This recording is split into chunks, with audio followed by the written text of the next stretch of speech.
Good afternoon, class. David Kerr, EDUC 633. So, throughout my career as a learner, as a leader, as an instructor, one thing continually stands out. Change will always win. Looking at the models that are available, I find that behaviorism applied to distance education is probably the one that I'd like to comment on. I found that while rewarding students for doing good and punishing them for doing bad can be a good motivational tool to kind of keep them in the right direction, but it has a severe drawback. One of the key principles behind behaviorism in DL is reinforcement. However, if you look at the idea behind reinforcement, it isn't learning but conditioning. It's highly applicable to students K through 3, but in adult learning and beyond the 3rd grade, it kind of loses its focus, its ability to teach the kids what needs to be taught, because now by now they should be acting how you want them in a class, and of course on a DL it doesn't really apply. Tell me where I did wrong, but don't stroke my hand. This conditioning theory, or Pavlov's theory of conditioned response, doesn't work well in education, not for learning.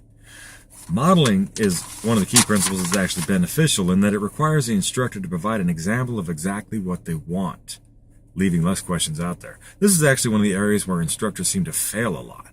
They say, hey, this is what I want, this is how it needs to be, but then they don't put anything out there. So if I want you to post this, or in your responses, I want your blog to be this many words, properly formatted, cited, etc., then, that's how I need to respond as an instructor. Perhaps maybe I need to actually be the first few responses, to every people out there, so that everybody can see what I'm talking about. Give examples. I can give you the examples without giving you the answers. Another problem area, which starts off sounding really, really good, is practice. It gives students methods to prove their new skills or tools, but over-practicing becomes taxing and boring. Further, providing practice without ensuring comprehension can actually destroy the confidence.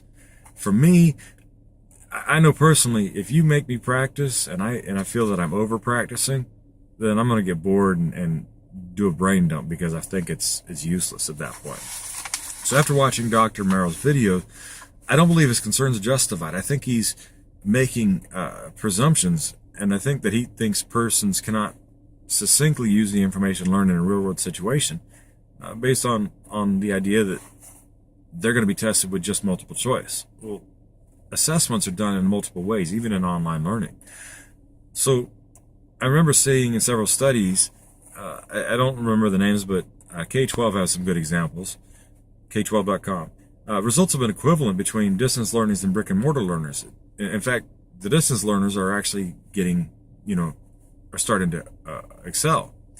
I think that Dr. Merrill identifies important points about instruction, but he isolates them to distance learning, and I don't think that's the right way to go. So the question was posed, how does learning occur? And I think without, at the risk of becoming a definition, it occurs with the transference of information, be it physical, auditory, visual, or emotional. If I stick my finger in a light socket, it's going to hurt. If I don't want to get hurt again, I'm not going to do it again. What factors influence learning? Physical environment, personal interactions, bias, attention. The method of instruction hitting on multiple facets will create the greatest umbrella, but may not provide the greatest amount of learning. Each person learns different. Instruction should be structured so that everybody can learn in the best fashion. It absorbs the greatest amount. So, that's my take on it today. I want to thank y'all for listening and me trying to speed through this. Thank you.